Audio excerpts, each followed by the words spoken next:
The AEG Vampyr 7202-1 is done, refurbished, looking a lot better than it did. If you remember, I bought this from another collector along with my Hitachi Stowaway and finally decided to drag it out of a cupboard, and it's hiding a little bit of a nasty secret, but equally it's also very clean, shiny and refurbished. Let's have a look at what was once a very popular cleaner from the 1990s.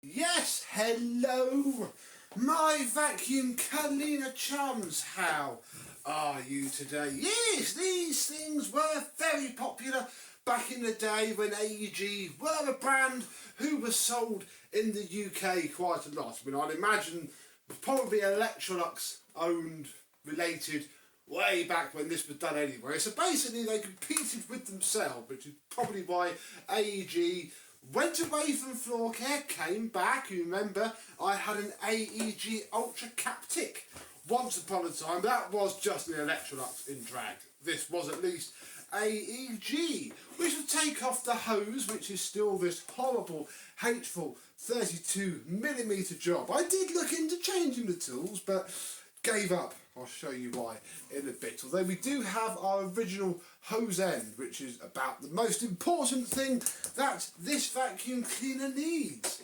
If we look at the body, I was unable to polish the writing back.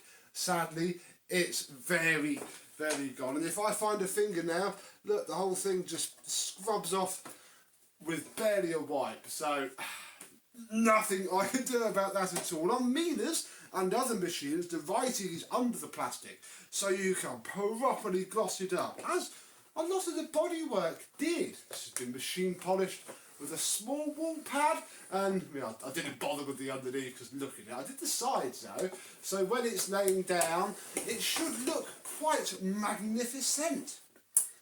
Not a great deal on the outside really. We have our cord reel with our very nice and square, as per other AEGs that we have had, Legrand plug with the screws having been done up too tight in a previous life, bulging out the front. And also mediocre cord rewind performance. So I have given it an extra turn or two to, pep up the spring, although that is fraught with danger.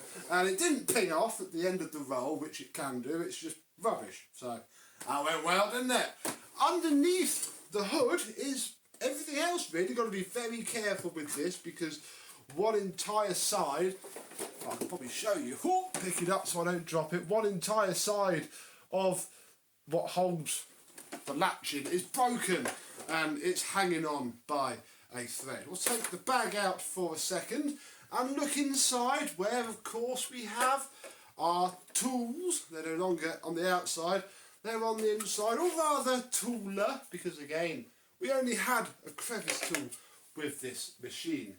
Little bit of a sneaky there, because look, you saw the new bags that I bought for it. Yes, I bought some bags. They were, I think, £10 for 4, and not genuine, sorry, but made to fit these machines. Although looking at the state of the inside of the bag housing, having used this briefly, not terribly fab at doing that, must be said. Bit of a pain in the bum, this machine, in many ways, one of which we shall look at now as we pull the cable out and plug her in. Now, AEG, turn you off, AEG's hum. This had a lovely 1400 watt Dommel motor, renowned for just lazy running, sounding beautiful. Unfortunately, it killed itself after I refurbished it. I think it was on the edge anyway, and me taking it apart, cleaning it up, didn't like it best. So we do have a different motor in this, which does affect the noise somewhat. on low, and it's got good suction. See if it's familiar.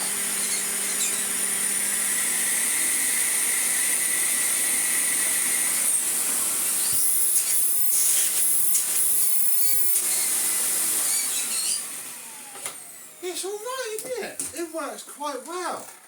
Should we have a look at what it is? And I've actually forgotten to show you, look, although we need to take it off anyway. To get this off, we'll take this off and I'll show you our motor. So unplug it, because I've done that before and stripped things apart plugged in. And it's actually quite simple with these machines. Oh, come into the shot. There we go. There is one. This has been apart so many times. This will be the last time. So, famous last words. All you've got to do on an AEG Vampyr is undo all of these screws. He's back to a strip. Fantastic.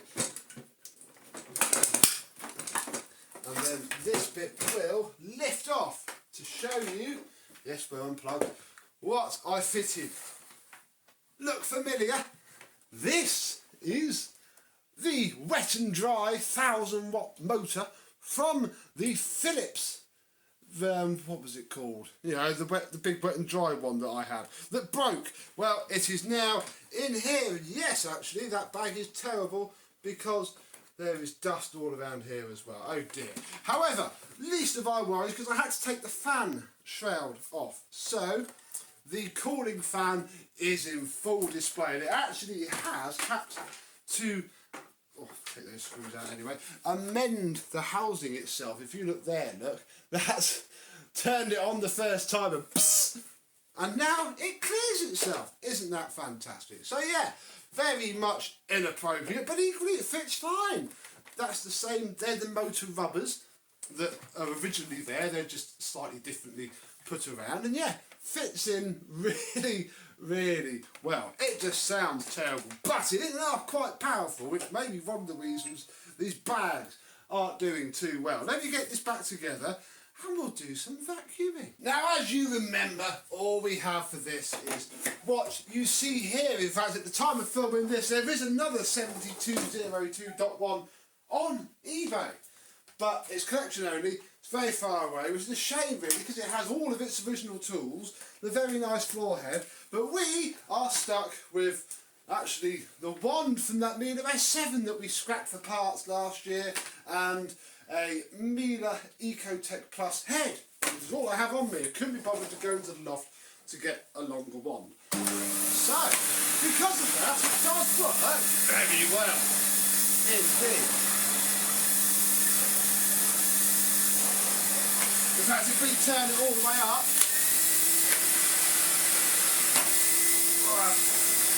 very difficult to actually move.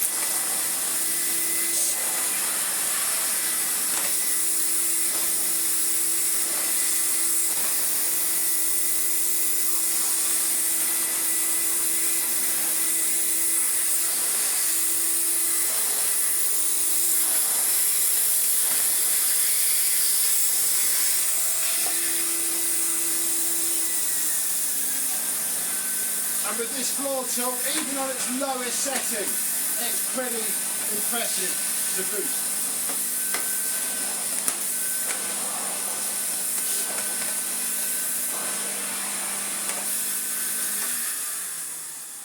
It also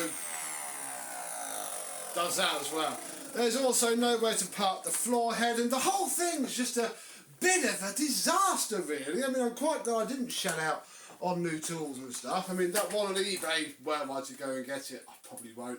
Would just be a better machine anyway, and I can't promise this will stay whole either, because, you know, I might use that motor for something else. I don't know, I don't think it's fully worth keeping, but, yeah, I was too far in when the motor went to back out then, so we finished it off, and here it is, and oh, I do like them. They are nice, they're a lovely design. I mean, you got to open the bag door to get the tools out, which is a little bit of a pain. Vacuum cleaners were like this. So obviously, if you wanted your crevice tools,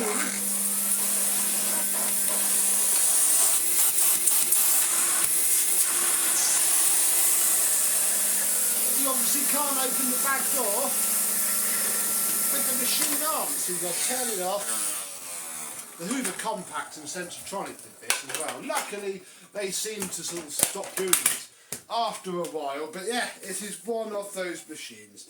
Oh, I had a black, sparkly electronic one of these once, gave it to a friend, and then never saw it again, because obviously it was just an old Hoover back then in the early 2000s.